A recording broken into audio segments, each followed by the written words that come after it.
Hi friends, welcome to the kitchen, and this recipe today is here to satisfy your pancake cravings. I'm myself not a very big pancake person, but my mind was changed and I do like to have some variety in my meals, including the ingredients and the form that they come in. I've already published a couple of plant-based desserts, so if you're interested, go check them out somewhere here. I'll link them up. These pancakes are oil-free, sugar-free, gluten-free, dairy-free, and of course guilt-free, but they still taste really good.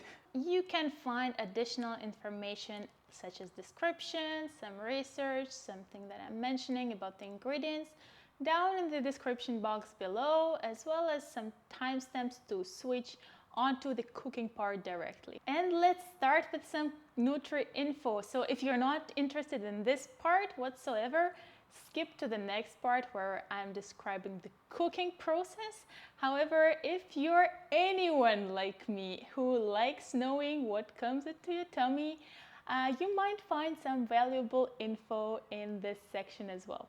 So, why buckwheat anyway? Compared to the all-purpose flour, the wheat flour, which is highly processed actually, or even the oat flour, buckwheat flour is high in protein, it's high in fiber, also it contains vitamins B, some iron, a little bit, and it also has potassium. In 1/4 of a cup of buckwheat flour, that's around 37 grams of buckwheat flour, we have 184 milligrams of potassium, which represents an average of around 4% for an adult daily intake. Why potassium is important? So being the third most abundant mineral in your body, potassium acts as an electrolyte.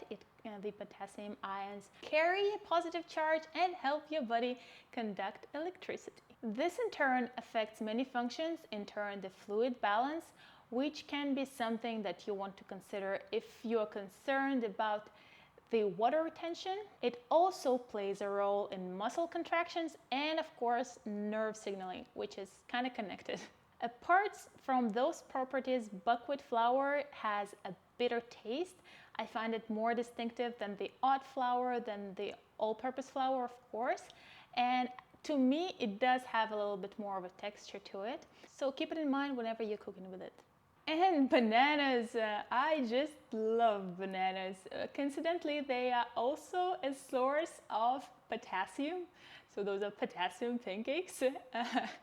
And they can serve as an egg replacer in some of the meals just because of their texture, and they make stuff stick together a little bit better than without them. So let's get on to cooking. Here we are going to be using two bowls. One is the dry bowl, another one is the wet bowl. Let's start with the wet bowl, of course. In the wet bowl, the first thing that we are using is 2 bananas. We just mash them. You can mash them with a fork, but I like using my hands for anything that can be mashed. I just like filling my food. I like having a more direct contact with my food as well. Remember, the riper the bananas, the sweeter they are, and the less sugar you would like to add if you still think that this is not sweet enough. After we have a nice and smooth banana puree, we are ready to add some plant-based milk. I'm adding 2 tablespoons of pistachio milk. My favorites are from 137 degrees, and my favorites are the pistachio and the walnut milk. They're creamier, they're not watery at all. This is what you're looking for in the milk, and this is what people who hate plant-based milks normally say, that they are watery. So it takes time to find a good plant-based milk, as everything in this life, but it's totally worth it. Those two I also sweetened with the coconut water, not sugar, but who cares in the end, right? You can also add some vanilla flavoring. It's going to play super nicely with the cinnamon, which we're going to be adding in the dry bowl. 1/4 spoon is usually enough. If you don't feel like it's enough, you can add more. And if you're watching your sugar intake, it turns out so many things can have the sugar added in them, so do consider checking the vanilla extract that you have. If it does have sugar, you might want to avoid it because there is actually enough sweetness, enough natural sweetness in bananas, and it's not added sugar. And moving on to the dry bowl, we start with half a cup of buckwheat flour. It has this interesting color. Sometimes it's lavender-like, lavender brown-like. And I'll follow with half a teaspoon of cinnamon to enhance the flavor. After which we are adding some baking powder, around half a teaspoon. If you're watching your sodium content, be aware not only of salt but also of baking soda, because it does have sodium there as well. And I've never seen one, or I've never tried one, but I heard that it exists, the baking powders with the decreased sodium content. That's what you would like to investigate if sodium is one of your concerns. And speaking of sodium, let's add some salt. I'm using the sea salt, a dash of it for some additional flavor. It actually does make things taste nicer. That is very true. But as the rumor has it, your taste receptors get adjusted to the saltiness of the food in about 3 weeks. So if you're considering low sodium diet, do give it a try for around 3 weeks, and after that you'll feel better.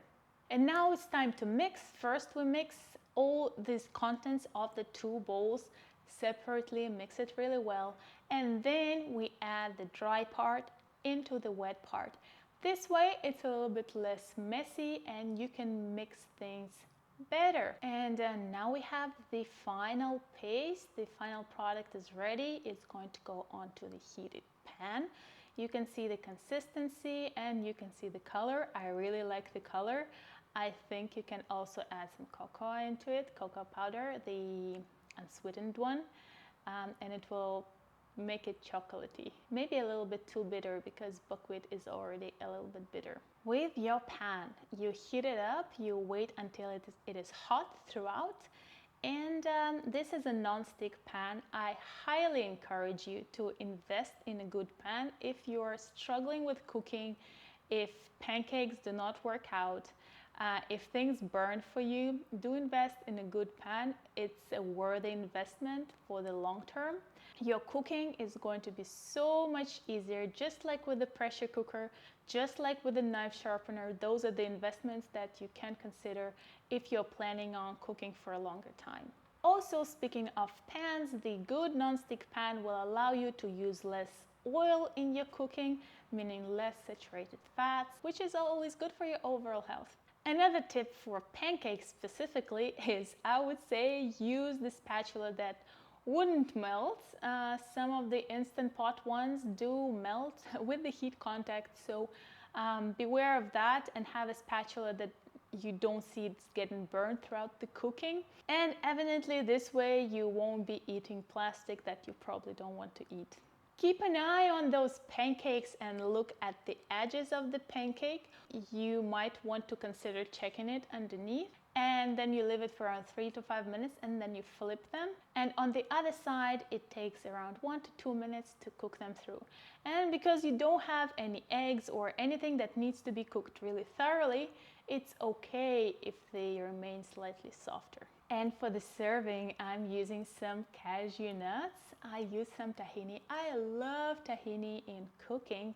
And I defrosted some berries, those are mulberries, and this is a cherry on top. So those are just frozen berries that have been defrosted, and I'm using those. I really like using those, and look at that picture.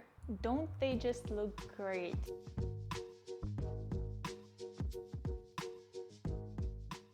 And actually, I found this recipe cooked by one of the creators on Instagram, so I'll link his profile down below. Jaden has a bunch of cool recipes and also a lot of valuable nutritional information. If you're interested in some fresh research or studies, this can be highly valuable for you. Okay, so I hope I've inspired you for some buckwheat pancakes, and otherwise that's it for me. Thank you so much for joining me. Remember to know what you eat. It's fun and it's also important, but also cooking is meant to be enjoyed, so share it with your family, with your friends. And of course, I really do appreciate your feedback as a comment or a like. And also you can show some support by subscribing to the channel if you're really feeling like it. This means a lot to me and this costs you nothing. You can also find me on Instagram at the best of full of love, where I share day-to-day tips on how to make the best out of your nutrition, as well as trying to inspire you to eat a little bit more plants. And I catch you sometime soon. See you later.